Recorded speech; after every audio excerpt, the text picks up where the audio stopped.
So I've been noticing a lot of these breadtuber leftists, instead of posting videos about their worldview and philosophy and current events, they'll instead take any piece of media, usually a movie, a popular movie, box office hit, and interpret it through their bizarre, strange lens.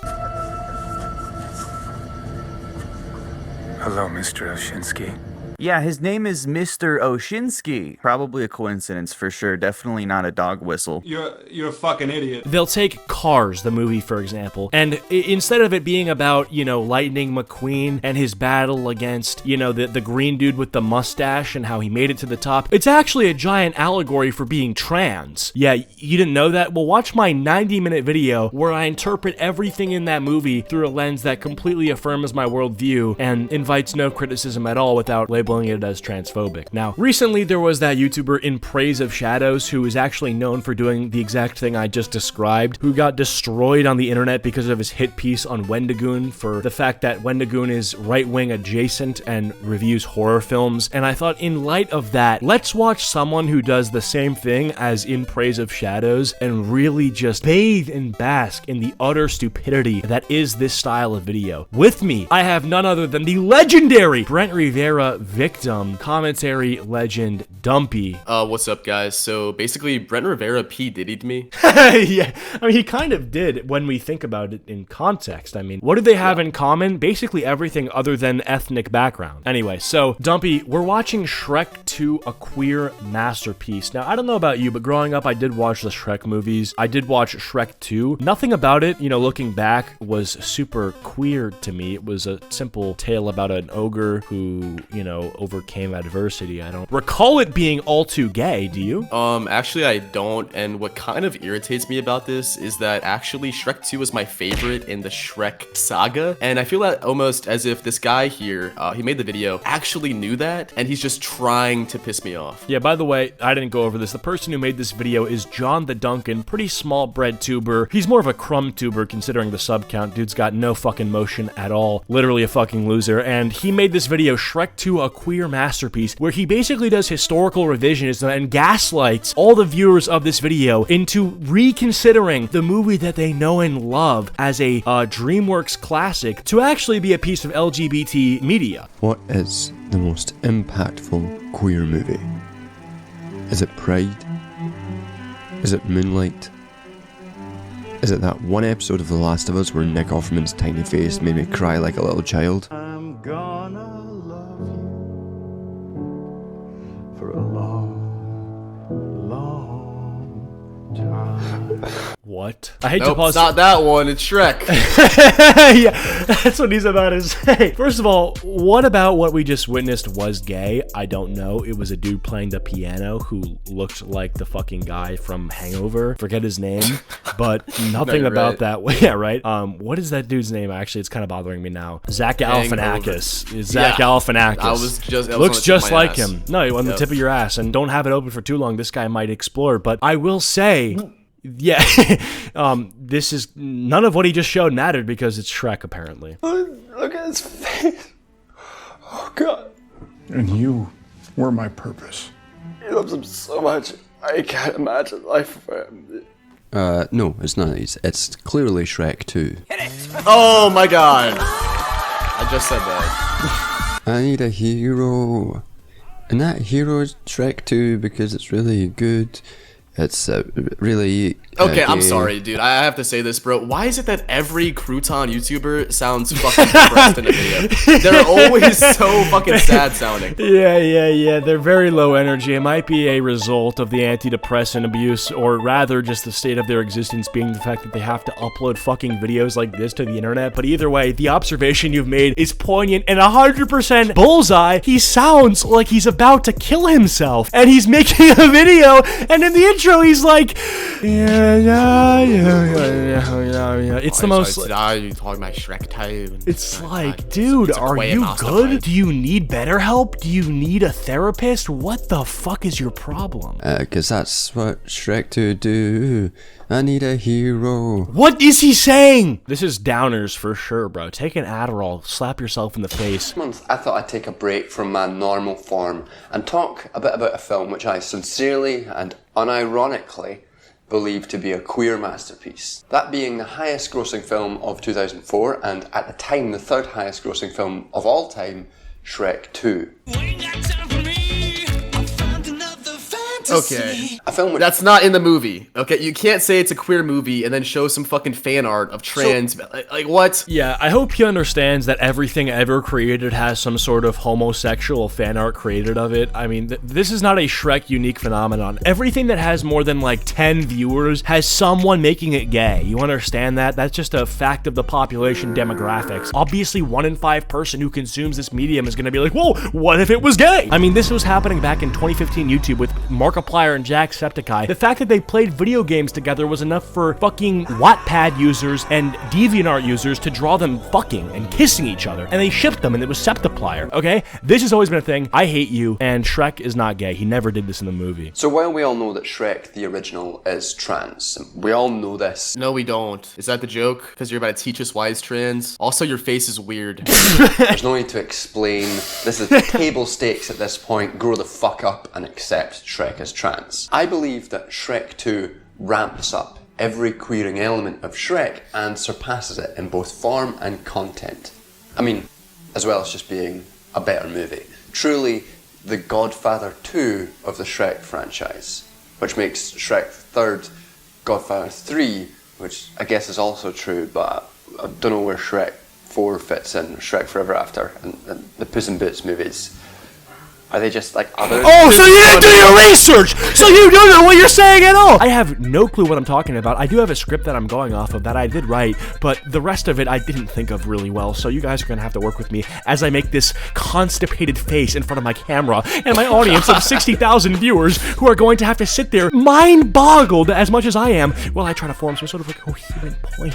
Okay, bro, we'll see how that goes. I just also love how every person who makes this type of content, they say something. For example, this guy said Shrek 1 was a queer masterpiece. Does nothing to explain anything, as like just says it like it's normal and everyone knows it and moves on. Again, is that a joke? Am I missing something? Is it because I'm not gay? Like, dude, I'm kind of tempted to convert myself to gay to understand what the fuck they're talking about. Yeah, 100%. You'd think that they're having meetings on a frequent basis with like an actual rigid work schedule, like a 5-day work week where they're meeting every morning to discuss these things. That becomes so common they drop them in normal sentences as if everybody knows what they're saying. But first, to appreciate the true depth of this masterpiece, we're gonna have to take a brief tour into medieval French poetry and No, we don't. No, we don't. No, we don't. It's Shrek. It's 2004. We don't have to go back to medieval French poetry to understand Shrek. I hate when these breadtubers do this, bro. They'll add some sort of obscure thing from history, like the Cinnamon Toast Crunch War of Mexico in 1993, and they'll be like, well, this has to do with Shrek for some reason. It doesn't. heterosexuality.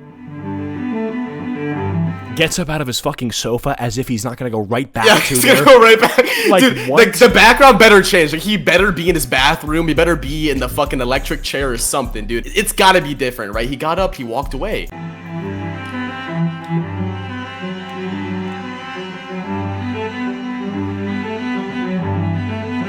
Just fucking Windows logo.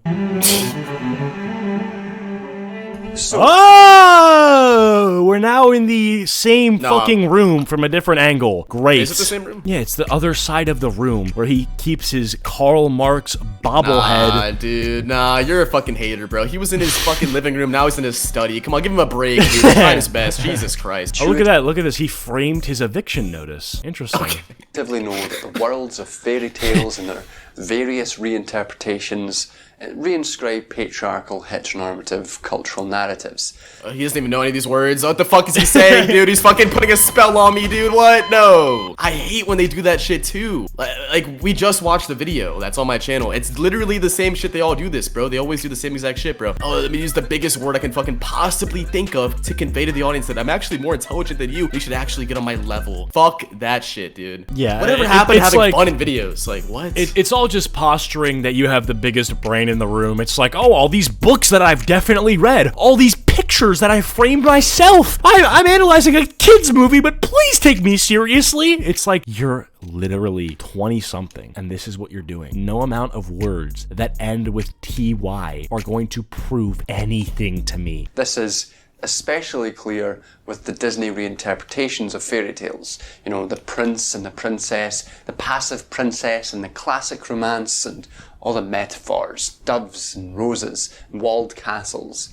But we can actually trace a lot of these fairy tale and romance tropes back to medieval chivalry tales, and in particular to the medieval French poem The Roman de la Rose. The French, the... Bro, even he sounds bored saying this shit. I'm sorry, bro. I like, are you following this at all? What he's saying is that heterosexuality, when portrayed in old media, has continued to be portrayed through Disney films, which is basically saying that, like, oh, I don't fucking know, evolution took place. Like, yeah, men and women recreate, they procreate, and as we become more advanced and we've learned, like, language and writing, and we can write things down, plays have existed, and these plays encapsulate what I just described. And he's saying, well, Disney does that too, and it's like, well, yeah, because we're still reproducing as a species. I think this guy just sucks. And most homophobic nation. It's appropriate. The Roman de la Rose was one of the most popular romance poems of the medieval era, likely influencing Chaucer and a number of subsequent chivalry tales.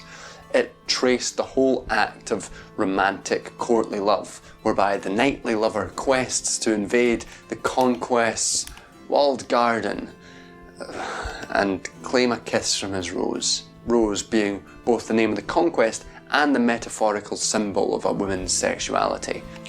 Really great stuff. This symbology has been embedded within cultural depictions of heterosexual romance and fairy tales for centuries now.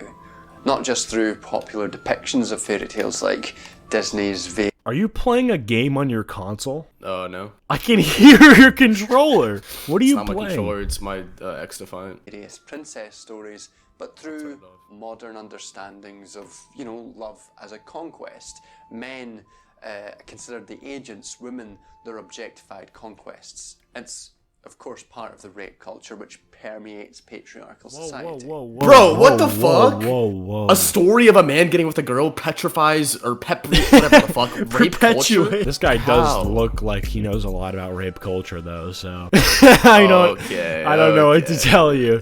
Yeah. I'll tell you this much. This video was not brought to you by Dollar Shave Club. The stubble needs a little bit of work. Fine with the widely understood view of fairy tales as pedagogical tools used to teach children what is right or wrong, or what is socially acceptable and what is not. I'll never lie again.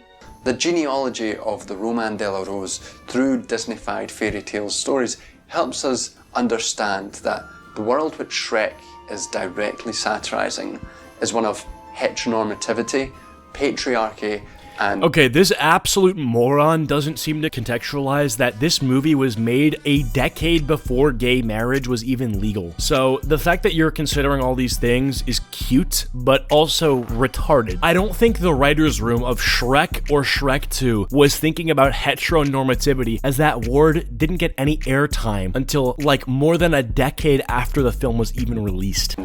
the sexuality produced by these systems. And with this, we can stop talking about medieval poetry and finally get some fucking Shrek! Yes! Holy fuck, is this ironic or he just doesn't know how to operate Photoshop? All the colors he picked are actually awful. Like, the pink on the bottom is darker than the pink that's on the is, and then it's just, even the image of the Shrek 2 is like, he picked the worst possible one. Looking at this picture now, I will say, maybe it is perpetuating rape culture. I mean, nothing about this. The two is like Shrek's cock, and then Fiona's like leaning up against it, and So, like the original, Shrek 2 begins with the classic fairy tale storybook being opened and narrated, this time not by Shrek, but by the upper-class knightly accent of Prince Charming. Once upon a time, in a kingdom far, far away, the king and queen were blessed with a beautiful baby girl. Perhaps indicating that this will be more of a upturning of that classic fairy tale, that classic romance, chivalry story, that classic heteropatriarchal. What the fuck are you talking about? He opened a book, and you're saying, yeah, this could perhaps be an indication that they're talking more about heteronormativity, patriarchal rape culture. This guy sees a car go by while he's standing at a stop sign and is like, damn, I guess that is a real symbol of the fact that the patriarchy is still in effect because the man felt so comfortable going so fast in his car, and the fact that he felt comfortable would also indicate that he's comfortable touching a woman without consent, because you don't know if he ever wanted consent to begin with, because you can't read his mind, and in his mind could be inexplicable indications and depictions of rape culture. Dude, I think you should start making these types of videos. That was pretty convincing. I almost forgot you were doing an impression. I thought the video was still going on. And here, this Prince Charming is narrating how his story is supposed to go. It's the Roman de la Rose, the knight embarking on a quest across perilous conditions. This dude's talking all serious as if we don't know he literally has a Bakugan shoved up his butt right now. It probably feels really good. Breaking into the walled keep of the princess, entering her chamber. Oh, that's also gross. All to win her kiss and break the dreaded curse. A curse to which we will later return. And it was destiny that his kiss would break the dreaded curse. Yet this story of heteronormative patriarchy is ironic for all of us who already know that Fiona has left the keep and embraced her cursed side to be with Shrek, a marginalised figure excluded from mainstream society. And the irony builds as Prince Charming moves slowly towards Fiona's apparent sleeping figure, puckering up as he goes, ready to kiss a passed out lady. Not to say that heteronormativity is intimately tied to rape culture, but, you know, but as he... What? What are you saying? Bro, you are like adding nothing to this video at all, and I'm sitting here thinking, like, when is Shrek gonna come out as gay and put his penis inside of another man or ogre, and you're just sitting there like, heteronormativity is linked to rape culture. Pulls back the curtains. He doesn't find his passed out princess waiting to be conquered, but a gender-confused wolf reading pig pornography. What? We'll leave the pig porn for now, I think. But the point to make here is that the stakes are set early in this queer masterpiece. The role of the princess isn't empty, but is instead filled with a literal avatar for breaking down gender binaries and flipping the notions of virtue and villainy on their head. The wolf may be a villain in the fairy tale, but we know them as part of Shrek and Fiona's found family. Like, next thing you know, he's gonna bring up the fact that the first Shrek movie starts with Smash Mouth All-Star, and he'll bring up the fact that the band's name is Smash Mouth to try to draw some parallel to the fact that dudes will get smashed in the mouth during the month of June. That totally just smashed my mouth. Whereas we can already tell from his sleaze that Charming is anything but a virtuous figure.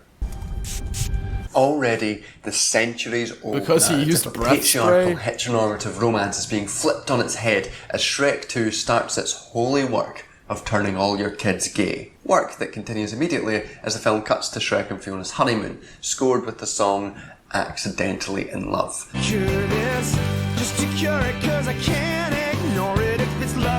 An obvious nod to the queerness of their relationship. They're not meant to have fallen in love. That's not part of the story of heterosexuality. It's accidental, but it happened. And we can see the ways in which Shrek... No, dude. No, what? If you accidentally fall in love with someone, you're gay? That's what he just said. If you didn't expect to fall in love with someone, but you do, then you're gay. I gotta hear that. Hold on. An obvious nod to the queerness of their relationship. So, the song Accidental Love playing while they're together nods to the queerness of their relationship. I don't know what the fuck he's talking about. It makes no sense at all. Honestly, dude, nothing this video, nothing any of these people say at all is worth any listening to. Like, I swear to God, it's crazy that people could actually follow along this video. It actually boggles my mind. I cannot believe it. Yeah, I mean, the fact that he literally had the balls to say in front of a camera to people he know would watch that the song that read the lyrics Accidental Love is proof that the dude and the girl ogre being together is actually gay. Yeah, which again, I don't even understand. Like, Fiona is a woman, right? And Shrek is a dude, so how does that make them gay? It just doesn't make any sense at all. I just don't get it, dude. They're not meant to have fallen in love. That's not part of the story of heterosexual. So is he saying that not meaning to, like, you're not... Wait, is he saying that falling in love by accident is, like, fucking gay? Like, you're accidentally gay? Is being gay an accident? Are you seeing that gay people don't belong in society and that they only find love based on random chance and, like, pure disadvantaged miracles? I think I'm gay. It's accidental, but it happened. It's accidental, but it happened, so therefore it's queer. So it's like if I accidentally fall and trip on the sidewalk and my head, it lands in some dude's butt. Yeah. I mean, that's just like a normal afternoon, but... Shrek and Fiona, despite performing a classic ritual of heteronormative love in marriage, they remain marginalised from the rest of society and reject compulsory heterosexuality.